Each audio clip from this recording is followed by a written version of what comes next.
Students जे केमिक्स आप सभी का स्वागत है। नेक्स्ट नाइजर पीआर की फॉर 2025 सीरीज में एस ब्लॉक एलिमेंट करने वाले हैं। अगर आपको किसी और भी चैप्टर में वीडियो चाहिए तो आप हमारे चैनल पे जाके देख सकते हैं। तो स्टार्ट करते हैं पहले क्वेश्चन से। और इसी भी तरीके के और भी वीडियो के लिए हमारे चैनल पर बने रहना है तो चैनल को सब्सक्राइब करें, साथ ही बेल आइकन दबाना ना भूलें। पहला क्वेश्चन है the correct order of basicity. Correct order आपको बताना बेसिसिटी का। आपको 4 एलिमेंट दिए हुए हैं। पहला LOH का होल थ्राइस, CaOH का होल थ्राइस, LuOH का होल थ्राइस और LaOH का होल थ्राइस। ठीक है, तो सबसे पहले ये देखते हैं CaOH का होल थ्राइस आपसे एस ग्रुप से बिलोंग करता है। एस जो ग्रुप होता है वो मोर इलेक्ट्रोपॉजिटिव होता है। जो सबसे ज़्यादा इलेक्ट्रोपॉजिटिव होता है उसकी बेसिसिटी सबसे ज़्यादा होती है। तो इन चारों में से सबसे ज़्यादा बेसिसिटी कैल्शियम की होगी। तो यहाँ से आप एलिमिनेट करेंगे तो आपका ऑप्शन भी यही से सही होता है। पर बाकी 3 को भी चेक करते हैं कि इनमें कैसे पता चलेगा, तो उनको चेक कर लेते हैं। ALOH3 P ब्लॉक से होता है, बिलोंग करता है, और इसका जो इलेक्ट्रोपॉजिटिव होती है वो लेस होती है, तो इसकी बेसिसिटी कम होती है।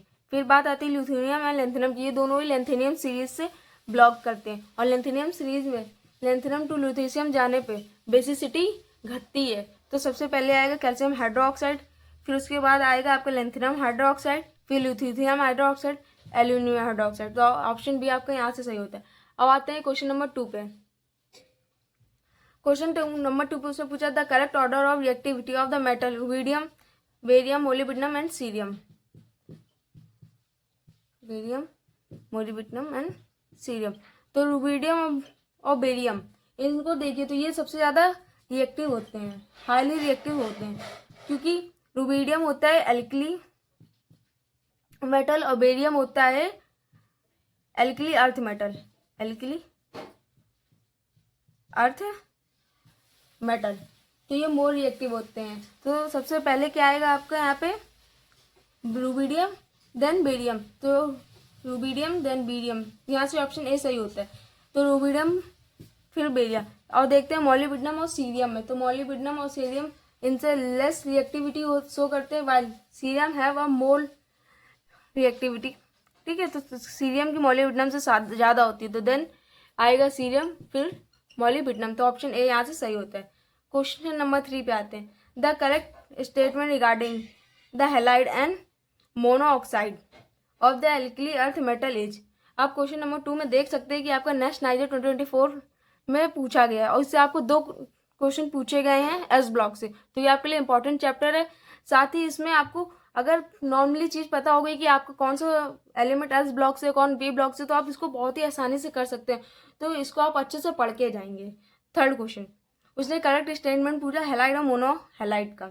All the oxide and halide are ionic in nature. बिल्कुल गलत, सभी ऑक्साइड और हैलाइड आयनिक नेचर के नहीं होते, कुछ कोवैलेंट भी होते हैं। तो पहला यहाँ से गलत हुआ। All the halide are always monomeric. बिल्कुल गलत, सभी मोनोमरिक नहीं होते, कुछ डाइमरिक्स भी होते हैं। Hydrate chloride of all the alkali earth metal gives dehydrate product of high temperature. गलत। Barium monoxide react with water. Barium monoxide react करेगा वाटर से to give barium hydroxide which further react with an alkali metal hydroxide to give barium hydroxide. बिल्कुल सही। अगर आप इसको NCERT में पढ़ेंगे तो आपको ये लाइनें एनसीईआरटी में देखने को मिल जाएंगे। अब आते हैं हमारे क्वेश्चन नंबर 4 में। क्वेश्चन नंबर 4 में वो पूछता है आपसे मेटल एक्स, आपको एक मेटल एक्स दिया, react with a dilute sulphuric acid to liberate gas Y. It also react with aqua NOH to gives Y. मतलब एक मेटल एक्स है, ठीक है, वो रिएक्ट करता है डाइल्यूट सल्फ्यूरिक एसिड से, H2SO4 से, और वाई गैस देता है। ठीक, फिर वही मेटल जो होता है वो रिएक्ट करता है NOH से, एक्वा NOH से, और फिर से वो वाई देता है। वाई क्या है, गैस है। तो आपको बताना है कि वो मेटल कौन सा होगा। तो इसमें आपको एस ब्लॉक के सभी रिएक्शंस के बारे में आपको पता होना चाहिए, जो भी एस ब्लॉक के इंपॉर्टेंट रिएक्शन। अगर आपको एस और पी यानी कि पूरा ब्लॉक केमिस्ट्री के इंपॉर्टेंट रिएक्शन चाहिए तो उसके लिए कमेंट करें कि कमेंट फॉर इंपॉर्टेंट रिएक्शन, आपके लिए वो वीडियो जल्दी लाई जाएगी। तो इस रिएक्शन को आपको देख के पता चलना चाहिए कि ऐसा कौन सा एलिमेंट है जो इन दोनों से रिएक्शन करके सेम गैस दे। तो जिंक इकलौता है जो इन दोनों से रिएक्शन करके सेम गैस देता है, वो भी H2 देता है। अब आपको रिएक्शन करके दिखाते हैं। सबसे पहले दोनों के रिएक्शन दिखाते हैं।